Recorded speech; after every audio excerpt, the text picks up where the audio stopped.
You're a man of wisdom, so.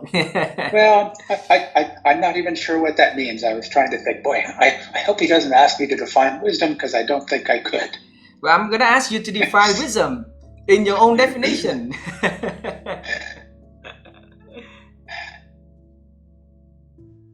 I'm not sure. Some random thoughts occur to me. It's being very clear about what's important to you and aligning your life around those same parameters. And age comes in, that we do all age. I think if we're blessed with good genes, it's helpful. If we take care of our bodies and our minds, then we can age a little bit more gracefully. We're all going to get older. We can't fight it. And adapting to whatever occurs as we age. I think about my father who died at 93. And I remember visiting him once. He must have been, late 80s. And he would meet with a group of friends for lunch every week. And I went with him once, and he'd started using a cane because he was 85 and didn't want to fall. And one of his friends started giving him grief. "Oh, Henry, you're using a cane." And my dad looked at him and said, "Herb, you wear glasses, don't you?" Like, it's just another thing that we use to adjust to whatever our circumstances are. I never heard him rail about getting older or anything that happened to him. It was just, okay, this is what life is presenting me now. How am I going to choose to deal with it? And he chose just to, okay, I'll figure out how to deal. He started going blind and taught himself Braille because he wanted to continue to read. Wow. So I look at that as wisdom. How do you adapt to whatever you face that morning, that day, that week, with this is my own with grace, with hope, with optimism, rather than, oh, why is this happening to me, and railing against it and fighting it. And I'm not sure that's useful. I always come back. I remember the movie Bridge of Spies. I don't know if you ever saw it. Yes. It was marvelous. Yes. Yeah, and Mark Rylance, who's a brilliant actor. But my favorite scene in there was the night before they were going to cross at Checkpoint Charlie, and Tom Hanks' character says to him, "Are you worried?" And the Mark Rylance character says, "Would it matter?" Would it matter? Yes. And I just thought, what a brilliant way to sort of go through life. I'll worry about the things I can control, and I'll do what I can to deal with them. But the other stuff, why waste energy worrying about things that might happen, could happen? It's not the same as not planning. You can think about, okay, what could happen? What might I do about it? But to be anxious about those things we can't control, I think part of that is wisdom. Learning what's important to you. What are those things that you do have some control or influence over, and acting on those, and letting all that other stuff that I think affects us a lot more in our youth. Wow. Just letting that stuff go. We already starting the conversation already, Neil, but without proper introductions to our audience who you are. That's not fair for them, right? So in our culture, it's very honored for our audience to know who you are and the work you are doing. Now, please do that for them, please. Oh boy, this is always tough. How to introduce myself? I'm a husband of now 37 years and a father for 30 years. For the last, since 1989, I've been engaged in consulting, first internally inside BP. Had the pleasure of spending 4 years in London as head of organization development for Europe, and worked all over the world, which is probably the highlight of my career. And I left BP in 2006 and started my own consulting firm called Profound Conversations because I realized that what I bring to working with senior executive teams is the ability to help them talk about what matters in a way that makes a difference. So helping people focus on what are the important conversations they need to have, and then how can they have those conversations in a way that they truly understand each other, they truly understand the data they're working with, and they can make better decisions going forward, knowing that there's no such thing as the right decision, just the best decision given what you know at the time. So I've been on my own, and then I started with Bernard this nonprofit about how do we help businesses prosper by doing good in the world, and did that for 3 years, and then I left. And for the last year, I've spent my, if you will, professional time coaching nonprofit leaders around the world and nonprofit managers through an organization called catchafire.org, which pairs expertise with nonprofits who need it. So I've worked with a brand new manager in California, an experienced manager in Cape Town. I'm starting today with a small nonprofit head in Sydney. Working with all kinds of people, but it's always for nonprofits because they can't afford to pay for expertise. But to be able to work with these new managers and new leaders and help them develop and grow and the impact they can have on their nonprofits and then the world, I find incredibly rewarding. So I'm going to another pitch, catchafire.org. Catchafire.org. Is the nonprofit that catchafire, one word, .org, that pairs expertise with nonprofits who need it. Wow. And those managers and leaders so lucky to have you being their coach and mentor. And I'm sure about that. And vice versa, because one person said, well, don't they have to pay something? Because if you're not paying, you're not serious. And I said, that's just not true.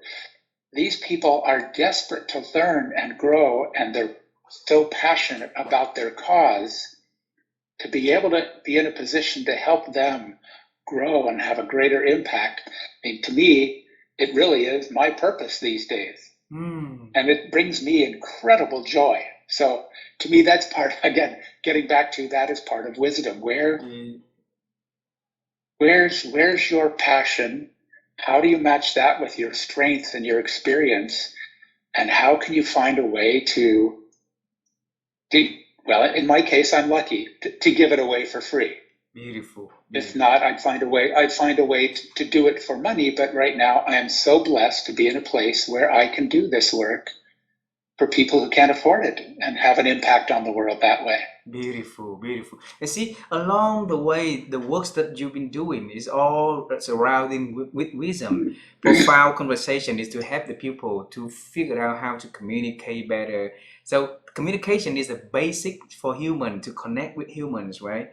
And your years of experience, we help them bridge the gap to talk in different stakeholders and stuff like that. That is wisdom. Now catchafire.org is the organization that you pass that wisdom again to senior leaders and managers for them to lead or junior. Yeah, beautiful. Yeah, even brand new, the brand new managers, the first time they've ever managed.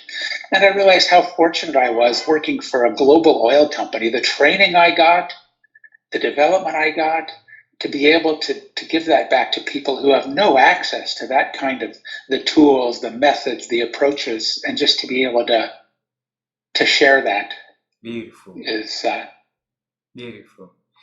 Now, when my wife and I, we didn't even know why we started this journey of research on aging and wisdom. We just knew that something inside of us calling us to doing that. All right. So when we thought of who we're gonna invite in for the 50 people that we're gonna selectively invite for this research, your name definitely on the list. So when you received the invitation, what did you feel?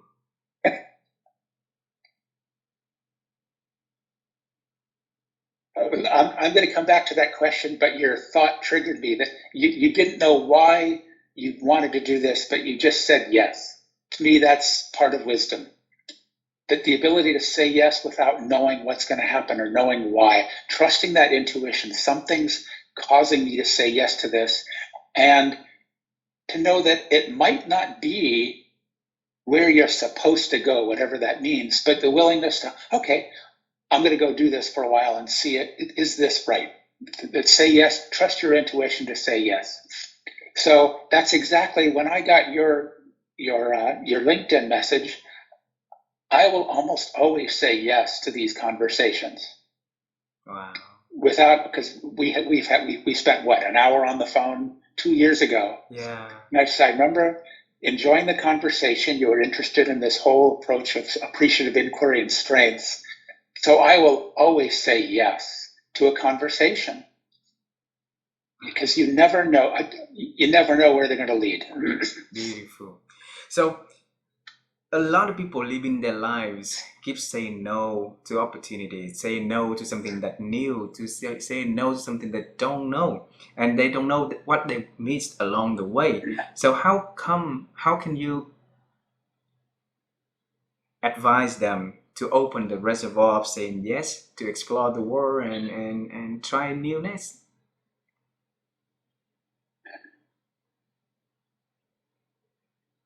Two things come to mind. One was a Stephen Covey quote. I know he borrowed it from somebody else, but it's easy to say no when there's a bigger yes burning inside. Oh. It's easy to say no when there's a bigger yes burning inside. So if you're saying no to something, what are you saying yes to? And if you don't know that, then recognize that, just think of saying yes as an experiment. There's no such thing as a failed experiment. You always learn. So, we could have had this conversation. It could have been a complete bomb that, your questions weren't very good, or I wasn't very articulate. I go, oh, okay, so what did we learn from that? And next time, so think of saying yes as an experiment. And it's not a commitment for life. It's not a vow. It's, I don't know where this is going to go. Let's just try it for a while and see. And if it works out, fine. And if not, oh, okay, that didn't work. What's next? What's next? What's next? So that I can't remember the name of the book, but for people approaching retirement, it can be a very scary time, especially for men who have put their lives into their work, and they don't have that work anymore. And the rate of heart attacks for recently retired men is huge. Wow. But the book was sort of around 100 things to try when you retire. You need a hobby. Well, I don't know what I'm interested in. Okay, try 10 things and see if any of them click. And if not, okay, try something else. You don't have to know everything beforehand to take that first step. Try stuff. Beautiful. Beautiful. That's wisdom, right? So I think yes, saying yes, except when you're getting married, is not a commitment.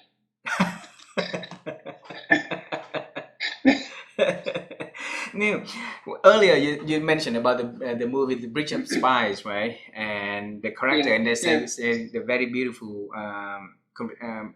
thing is, would it matter? So we say that, there's a lot of people at a certain age in their lives, they will see things very clear, right? And then things that they can control, they do it. But things they're not able to control, they let it go. Wouldn't matter anyway, right? So how can we develop that capacity to see what we can control and let go of what we cannot control?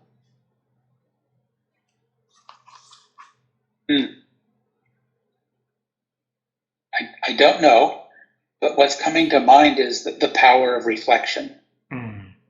So you're facing something. It's to slow down and reflect and think. Is this something within my circle of control? Meaning I can have direct impact on. Is it something within my circle of influence? oh, I can't change this directly, but if I talk to that person, maybe we can, or is it your circle? I forget the third circle. But there's a third circle out there, the circle of all the other stuff. I can't remember the right name. Or is it outside? There's really nothing you can do about it. And to be able to spend time thinking and reflecting, where does this issue fall on that? And if it's control, okay, now what are some things I could do to influence the outcome? Which of those do I think might give me the best chance? And which of those am I going to start trying and learning as I go? What's that first baby step I can take within my circle of control? But I think it's reflection first, and learning and planning, and then going ahead and taking that first step. Again, saying yes. Yeah. I'm gonna try this and see if it works. That scares me a little bit, Neil, because when we say that the circle of influence or circle of control is us, is we who draw that circle, right? What if we could have a bigger circle? What if we can have a really, really big circle, but we try to be so safe to circle, to put our circle in very small way. So that's a great point. How do you avoid those self-limiting thoughts? yes. And I think there's some innovation tools you can use, some creative thinking tools. It'll come to me in a second. The creative whack pack is one I've used before. The creative whack pack, WHACK, the whack pack. There are a whole bunch of innovative thinking tools, very simple. But so what if you had unlimited funds? What if you had unlimited time? Anything to start removing those barriers that are making us constrict that circle. So what if I had unlimited money? Okay, well, I could do this, and that. Okay, now let's shrink that back based on reality versus everything we're worried about. So using some simple creativity tools can help expand that thinking. And asking yourself, how am I limiting myself right now with my thinking? What's something I could do, or a thought pattern I could change to just make that circle a little bit bigger? If the circle's this big, what could I do to make it this big? In coaching, I'll often say, how likely is they'll commit to an action? Well, how likely are you to really do that? Well, it's a 6. Okay, what would it take to make it a 7? Yeah. Not what can you do to make sure you actually do it? What would make it a 10? Because that's scary. What's one small thing? Well, if I had a friend call me every day, great, do that. The same thing, how can you expand your circle of control just a little bit? Beautiful. We don't have to take leaps into the future. We can take small steps and learn as we go. Some people are much more comfortable taking giant leaps. Great. That's for them. Wow. Yeah. I think about a Peter Block quote. He said, benchmarking provides hope, not guidance. Benchmark provide hope, not guidance. Hope, not guidance. So I think about the same thing. Just because you can take giant leaps into the future, okay, good, that works for him. Okay, what can I do to take just a little bit bigger step into the future? If he can do it, I can do something similar. So I don't have to follow you. Again, that's part of wisdom. I don't have to be like anybody else. What can I learn from them that I can apply to myself, my own personality, my own resources, my own situation? Wow. So don't compare yourself with others. Learn from what others have achieved, and what did they do, and what can I take from that? And again, I think a big part of this is knowing your own strengths. Then you reach to another direction right there. The harder part for us is know thyself, right? Know about ourselves. So knowing about our thinking is already hard already. Now, how can we help ourselves to know about our own self and our own strength? The only assessment I've used for the last, I don't know, 10 years is the VIA survey of character. If you go to viacharacter.org. Can you spell it? V as in value, IA, VIA, character.org is the website. It's a nonprofit again, and they, back many years ago, what I like about this assessment, it's based on 3 years of research. So this is a research-based tool. It has true validity, scientific validity, unlike many other tools which only have face validity. There's no scientific background. It's the only tool I know that's used for peer-reviewed psychological papers. So it has validity. It comes from the whole field of positive psychology, but they did research on what's best about humans when we're at our best. And they looked around the world. They looked at 3,000 years of literature. They looked at the 6 major religions, anybody who had ever written or said anything about character strengths. And they identified hundreds. And then they went through a very rigorous narrowing process, and they identified 24 character strengths, personality traits. I like to think of them as character strengths. And there's a self-assessment you can do to identify your character strengths. So some of my top 7 are creativity, humor, appreciation of beauty and excellence, love, curiosity. So I learned a lot about myself, and then there are descriptions of these strengths and how do they show up. And a couple things I love about this approach is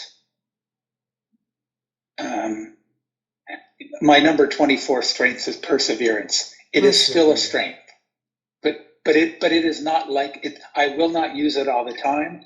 If I use it too much, I'm going to get exhausted. But it's there when I need it. But I will be using these top 5 or 6 strengths all the time. I can't help myself. So I think this is very useful, because one thing it allowed me to do when I was talking to new clients, I could be very forthright about, when we work together, we're going to work hard, but we're going to have fun. We're going to try some new stuff, because that's creativity. And we're going to come from a position of strengths. We're not going to focus on your opportunities for improvement. So being able to talk very succinctly about what do I bring to my coaching engagements? What do I bring to my life? What do I bring to my relationships? What do I bring to my parenting? It becomes very clear. And one thing I love about the report you get from VIA is what happens when strengths are underplayed or overplayed. Yeah. Which is very important, because what we often do is a strength overplayed with, they're whatever, instead of recognizing it's just a strength getting overplayed. Love overplayed as a parent can become overprotective. You don't let your child develop. It's not that you're a bad parent, it's you love them so much, but it's being overplayed, so it changes the conversation.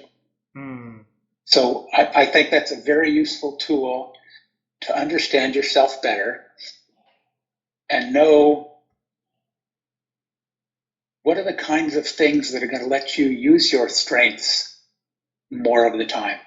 Wow. And if we could redesign the workplace, so if you and I are on the same team, and if we can really understand each other's strengths, and we can think about what's the work that would benefit, that would play to your strengths more, and what's the work that would play to mine, because we know when we are working at our strengths, it's not work, it's joy. It's that state of flow. Yeah. Wow. So I think that's part of it, really knowing yourself at a deeper level in a different way. Beautiful, beautiful. When you say that overstrength, there's a movie I remember, Apocalypse from X-Men, from DC movie. And they say that when you give people wings, they might fly too close to the sun and got burned, right? And that is exactly the overuse of our strength. And a lot of people are overusing their strength also at the moment without realizing it. And when you say that finding via assessment is a way for them to understand, what else that we could use to find the balance between, like using, not underuse but not overuse our value, our power, our strength, even our weaknesses also. Feedbacks from those who know you. Be willing to ask. Here's something I'm really trying to work on in my life that I'm trying to improve. Can you let me know when I'm doing this really, really well? And can you let me know when it might be something I could be doing better? Notice that language. Let me know when I'm doing it really well, and not let me know where I've screwed up. Let me know where I'm falling short. Let me know where I failed. Let me know what I could do that would make it even better. Very subtle. One thing you could do is if you just listened a little bit more when you're talking to people, I think you would be much more effective. It's much better than saying, "Oh my God, you never shut up." But people not really desire to be listeners, not really desire to be a well listener themselves. So how can we become a better listener? What's the one small step you could take? What's something you could try? Is it first? Do you really want to become a better listener? Okay, so that's the first step. Yes. And that because in my coaching, the number of leaders said, "Oh, I wish I had more time with my family." I'll say, "Do you really?" Well, yeah. So, okay, what are the consequences you get now from working all this time and traveling all this time? Well, I get money, power, decision making. I said, yeah, and your family, do they like having 2 homes and taking? Yeah, they do. Okay, so you are choosing consequences. Let's make it explicit. Yeah, you're right. Do you really want to spend more time with your family, which means less money, less power, less chance of advancement? No, I like that. Okay, so it takes away the victimhood. So I'd say, do you really want to become a better listener? What would that do for you? And are you willing to take the consequences? Because that will take some work. It will take some time. It will take some effort. It will probably take getting some feedback from people that you're not going to like. Do you really want to do that? And being able to have those profound conversations with yourself. Or if you can find a trusted coach, a partner, someone who will challenge you that same way. Are you serious about this? Do you really want this? At the extreme, you look at the Olympics that are going on right now.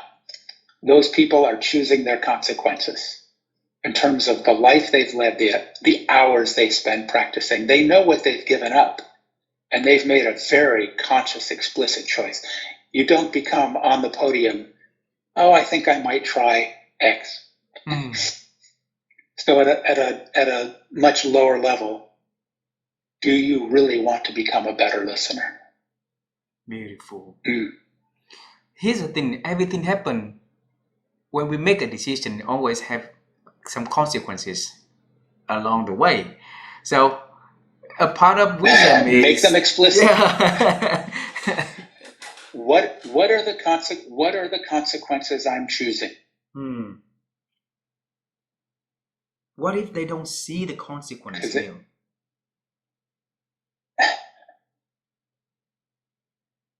What do you mean? What if they're too focused on this area and they cannot see the consequence? Feeling like a victim. That's where I think in some cases therapy can be very helpful. Because our childhood patterns are there all the time, and they have a huge impact on us. And so they can be completely unaware of all these things. So I think therapy, a really close friend, a confidant, someone to help explore what's going on. I didn't say this was easy. So for you, if you get into that situation to make a decision and knowing there's consequences, what is your personal practice to think before you decide?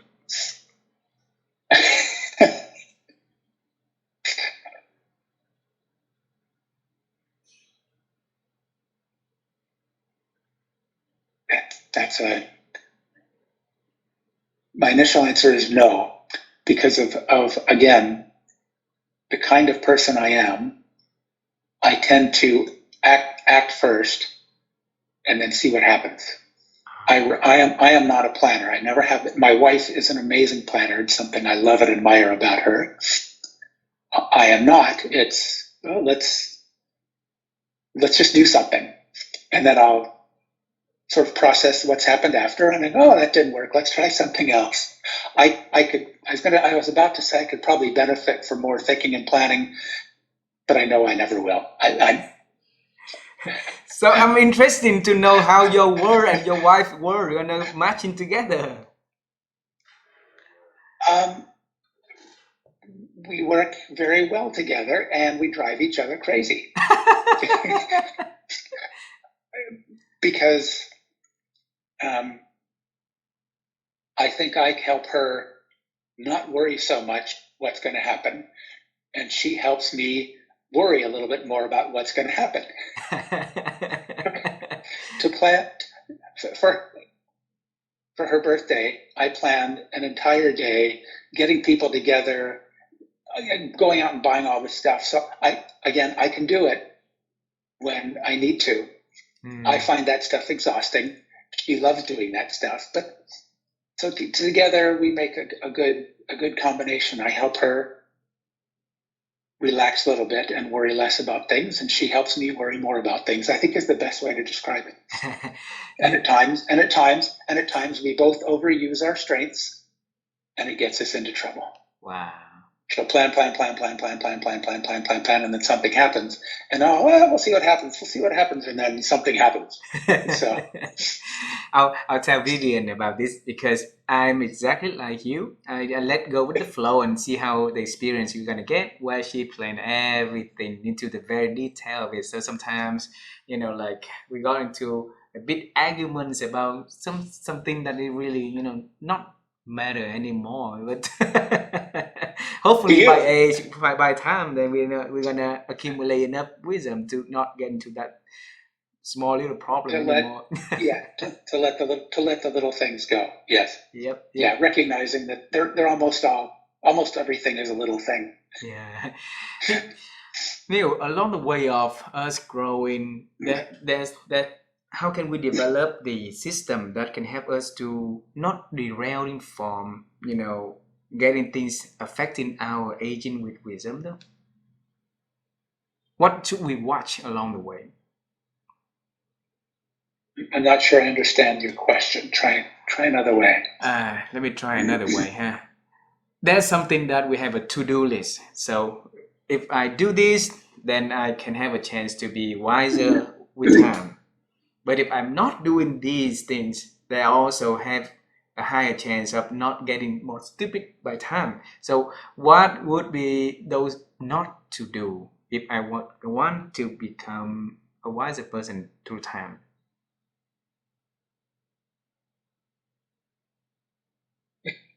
It's so counter to my way of thinking now about what not to do versus what to do. Because as soon as we think about what not to do, that's what's in our brain. So what I would say,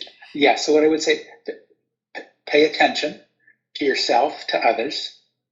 Pay attention to where do you find yourself most energized? What are those things you look forward to doing? Who are those people you look forward to seeing? And focus on those things and those people and those activities. And a lot of that's reflection. And one thing I've learned is when I do that and I think about, that person I really don't get a lot of energy for, guess what? We don't spend very much time together anymore. I realized I thought this person was a friend, but when I reflect, you know what? I don't feel energized when I'm thinking about meeting that person. So I don't spend time with that person anymore. Oh, I go to where I get more energy. So I think pay attention to your energy is really important. pay attention to our energy, right? So where it gives us joy, happy, things we're excited to do. Yeah. Yeah, I'd say it's even simpler. What gives you energy? Mm. When you wake up and you look at your calendar, can't wait for that. Oh, that one. But we all have those things that take energy, and that's life. But what are those things that we know when we leave? Like conversations like this, I leave them so much more energized than when we start. Thank you. That's what gives me energy. That's what gives me energy. And those people that I find I leave the conversations more energized is where I want to spend time. Wow. Wow. In terms of, And just to emphasize again, I think the biggest thing is learning to say no. Learning to say no. Why is that to those things that to those, because they become time sinks, to those things that don't give us energy. So you say I've had requests to do some work at our synagogue, and I know, you know what, no, but I can say no because I have a bigger yes burning inside. So learning that it's okay to say no. Earlier you mentioned about some people that's very hard. Earlier you said that you use the phrase from Stephen Covey, right? You said say no if you have a bigger yes inside of us. Correct. Then the question is, how can we build that bigger yeses inside of us? I think the yes is, where do you find energy? That's why I said no to working on that with the nonprofit with Bernard, because I realized that wasn't the level I wanted to work, and the things we were doing weren't giving me energy. So I was able to say no to that, because I knew, for me, it's those more intimate conversations and intimate interactions at a smaller level, individual, team, organization, that give me the energy. So I could say yes to that. So that's why I could say yes to doing all this coaching for free internationally with Catch a Fire, because I know every one of those conversations I leave more energized. I want to pick your pay attention to what gives you energy. I can't say it enough. Absolutely, but I need to pick your thinking on this one. Sure. You know, let me become a devil advocate in here, okay? Because positive energy come in many different forms also. So sometimes we don't know, you know, what we can see now is positive energy. For example, like if I'm after this conversation, I'm gonna go out and have beers with my friends. They give me joy and energy. But tomorrow I wake up and I will be, exhausting and stuff like that. So something that can give me certain joy and energy for now can hamper my energy in the future. So how can we distinguish though along the way? You already did. You said I wake up the next day exhausted, and you didn't say hungover. So is that a consequence you want?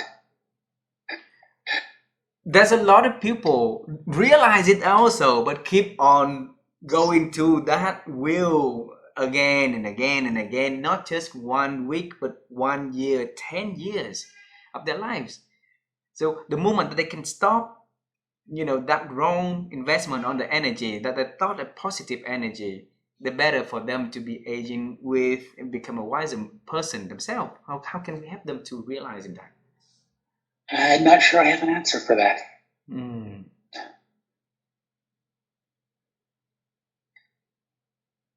not sure there's anything wrong with going out for beers with friends. if you're doing that at the exclusion of everything else that gives you energy, I mean, again, we're not talking 100% of your life living in joy. I think that's unrealistic. My guess is if we could have 50% of our lives living in that space, it would be amazing. I don't, is it 70? Is it 80? I don't know. So what can you do to increase from whatever you are now 5% more joy, Wow. 5% more energy. So again, it's small steps. You don't have to give up everything. So the next question is about you. Okay. So if Neil at 30 years old, Neil at 50 years old, and Neil a week ago 70 years old, happy belated birthday anyway. Congratulations. I'm sorry. So what would be the difference between that three stage, 30, 50, and 70 of your life? The easiest one is worrying a lot less about what other people think of me. Mm.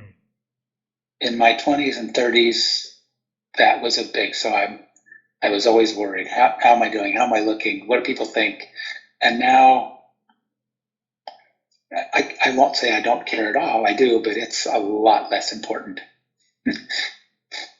Is there any specific reason for that? I think that does come with age. I'm not sure there's a shortcut. I'm sure there is. It wasn't for me, but I think it's very common for younger people to be worried about that stuff. And maybe that's just part of naturally aging. Maybe it serves a purpose. I don't know. I don't know the answer. So when you think less of how people think of you, how do you feel?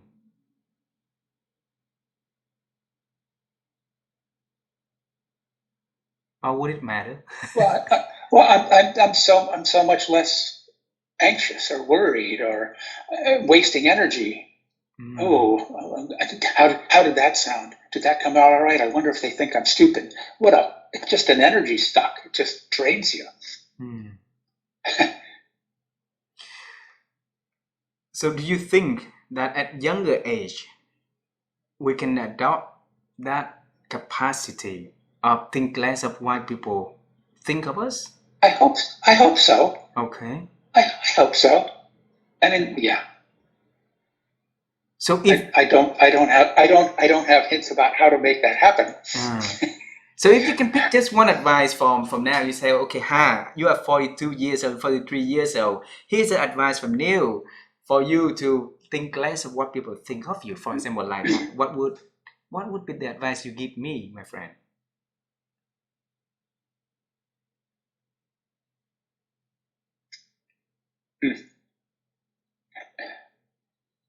The first I had a question that came to mind. I want to say, well, why do you care so much? Because why does it matter to you what all these other people think of you? Now, certain people, I care a lot about what my wife thinks of me. I care a lot about what my close friends think of me. I care a lot about what these people I'm working with on Catch a Fire think of me. I want to make sure they're getting value from our conversations. So in that respect, it's not like, I'm just me, I don't care what you think. But certain other people, you don't like me? Okay. I remember having conversations with potential clients that this isn't going to work. I can just tell. Okay. I see. And to know, here's why. To know that what other people think of you, except those really closest, really don't matter to you and your life and what's important. Only the people close to us matter, right? If you have a boss, well, yes, it matters what the boss thinks of you in terms of your professional competence. You'd be stupid. No, I don't care. This is just who I am. I'm not. But everybody, all these others, and in other settings, that doesn't really matter. So they don't think as highly of you. Does it really affect you and your life? And if the answer is no, but I want people to like me, well, then that's probably some therapy that you need to be able to deal with that, because that's at a deeper level.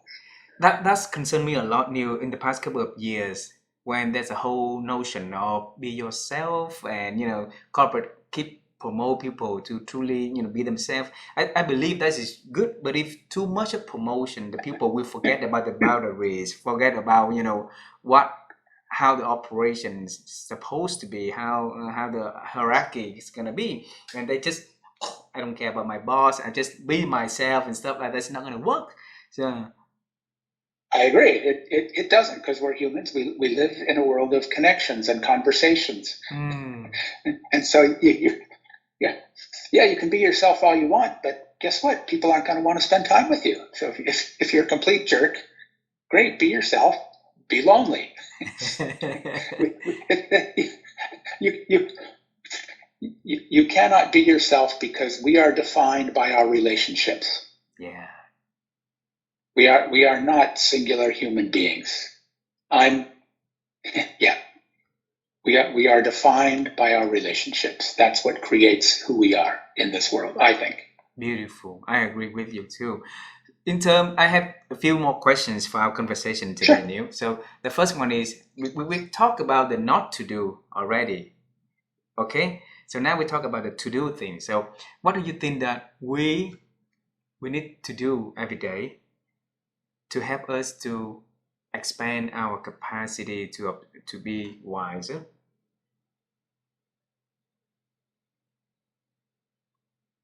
We talked about it a little bit. It's reflection. It's focusing on your energy. Okay. It's focusing on those people and activities that give you energy, that bring you joy, and shedding those things that are less so, that you can let go of. What can you let go of?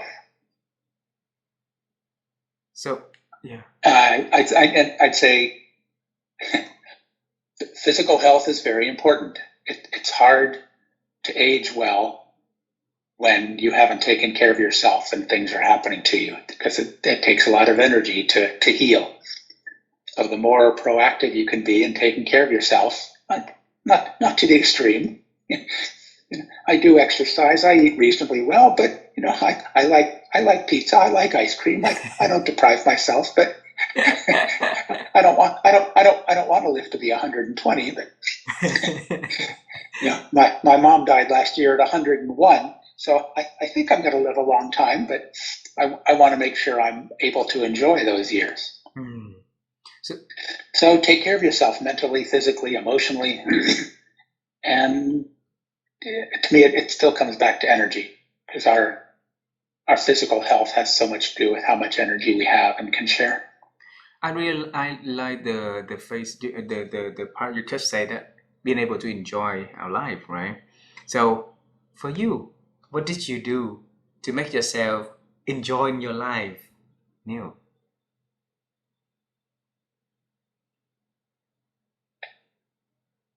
I was fortunate. When I was working, I had a job that gave me great satisfaction for years and years and years. And then when I went out on my own, I was able to deal with clients that I wanted to work with. Again, people I wanted to be in relationship with, who were performance driven and yet cared about people and were willing to experiment. So I was able to create work that gave me joy and also gave me a chance to travel all over the world, which brings me joy.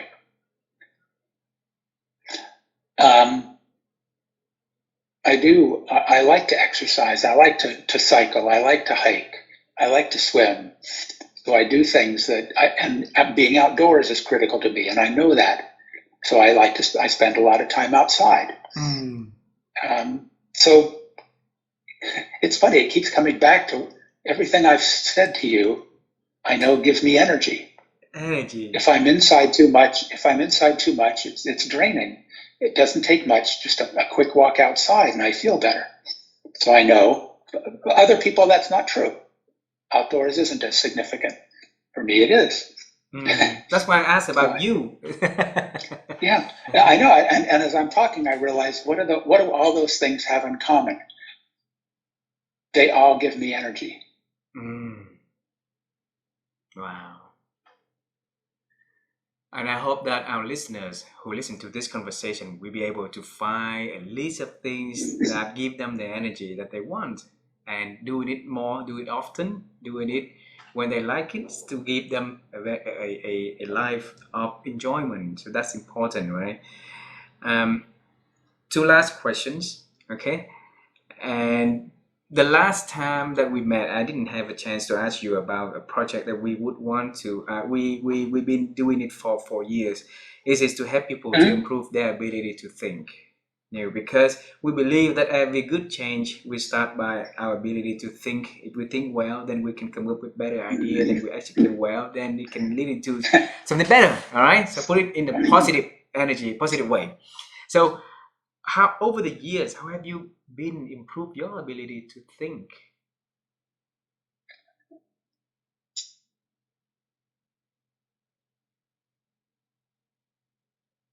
Um,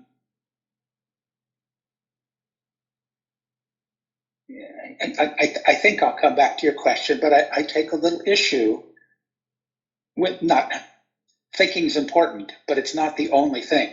Oh.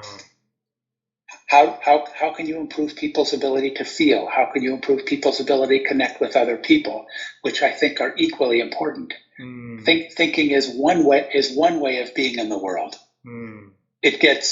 I think it gets too much attention at the expense of all those people who feel their way in the world. And connect socially is how they are in the world. So I think, so you can tell I'm a thinker as well, because I use the word I think, not I feel. It's very the language is very telling.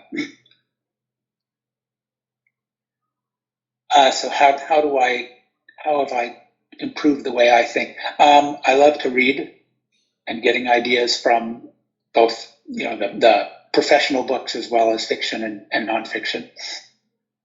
I think I improved my ability to think by engaging with people who think differently than me. I'm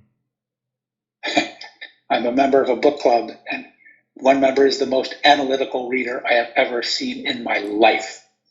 And he pays attention to details that I would miss.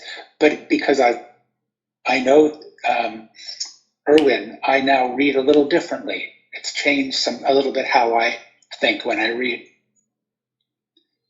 Beautiful. Erwin, his name. Yeah. Erwin. Yeah, I'm laughing because certain stories I could tell I won't, but just such an analytical reader.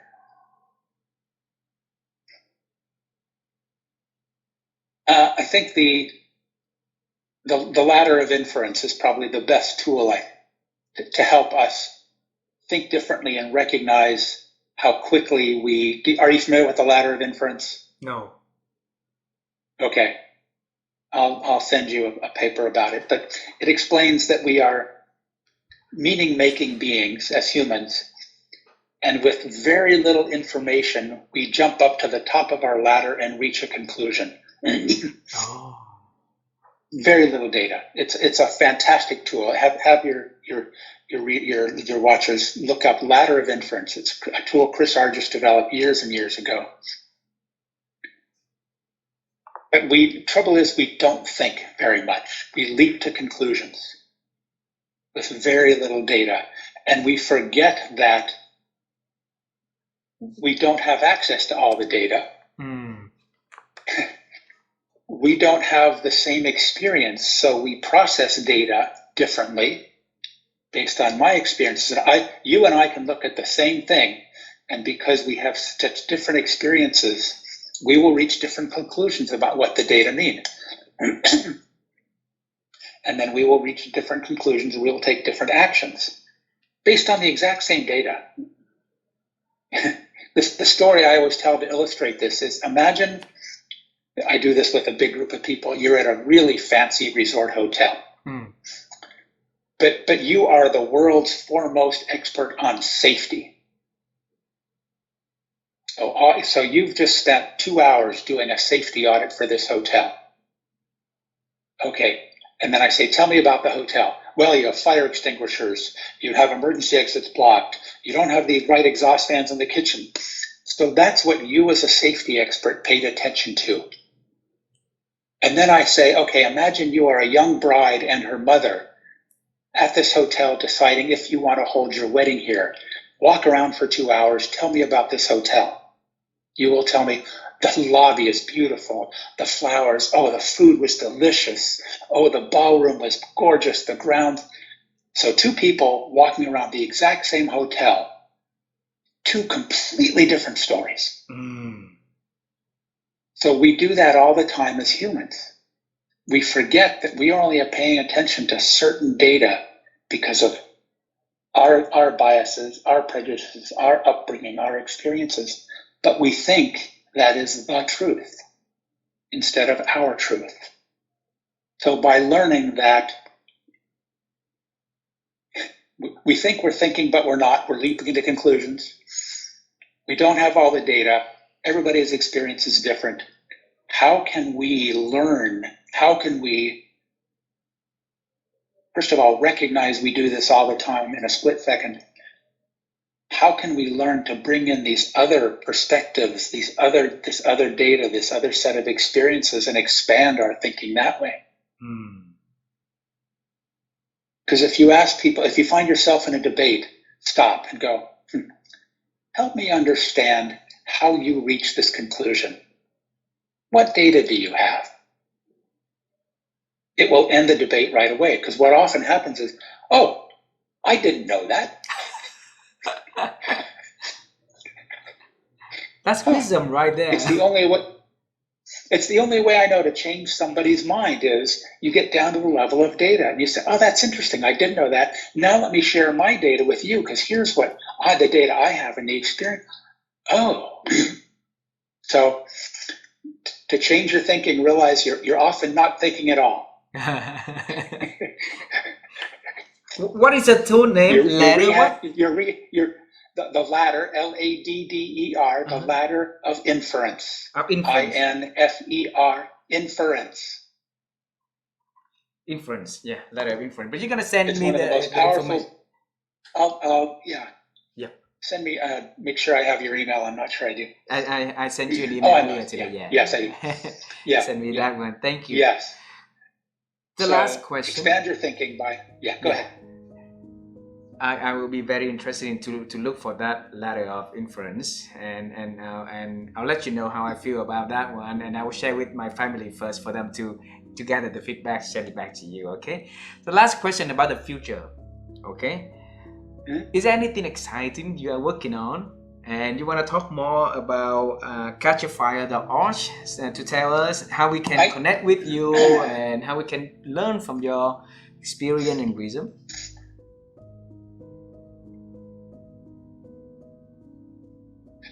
Yeah, Catch a Fire, doing this one-on-one coaching for nonprofits is really where I'm spending a significant part of my free time these days, because it's so impactful and energizing, and it brings me joy, and it brings these other people, it helps them develop, it brings them more power within their organizations. So it really is changing the world one person at a time through their organizations. So I'd say if anybody has any capacity, because what I love about this, it's on your own schedule. You can commit to as much or as little depending on what the need of the organization is. Some can be a 1-hour phone call. Some can be, a phone call for an hour every week for a few months. So it's not a huge commitment. So I can't recommend enough that if you have any spare capacity, to share that with others who need some support. And you can imagine nonprofits need help in 35 different areas, from accounting to social media. Yeah. So there's a spot there for everybody to share their expertise and experience with an organization who needs it. So only open to NGO. It's all nonprofits. Yeah, it's only nonprofits. So you're not donating your money to somebody who can pay for it. Oh, okay. Got it. Yeah, it's only nonprofits who can use this. Yeah. Got it. So if you're looking to make money consulting, this isn't the way to do it. Yeah, thanks a lot for the opportunity to see you again, and I hope that you will enjoy and I know for sure that you're gonna enjoy your trip to Japan. It's a beautiful country with a lot of things for you to see, and I hope one day we're gonna meet in person, my friend, and that would be wonderful. I look forward to that. And let's not another 2 years. Let's not let another 2 years go by before we talk. We can talk just to find out what's going on. Absolutely. Because next time I want to interview you and find out what you and Vivian have been working on and the impact you're having. So next time we're going to flip the cameras. Absolutely, absolutely. I will be so happy sharing the journey that my wife and I've been doing. Yeah. All right. I look forward to it. You Take too. care. You take care. Bye bye. Bye bye. Bye bye.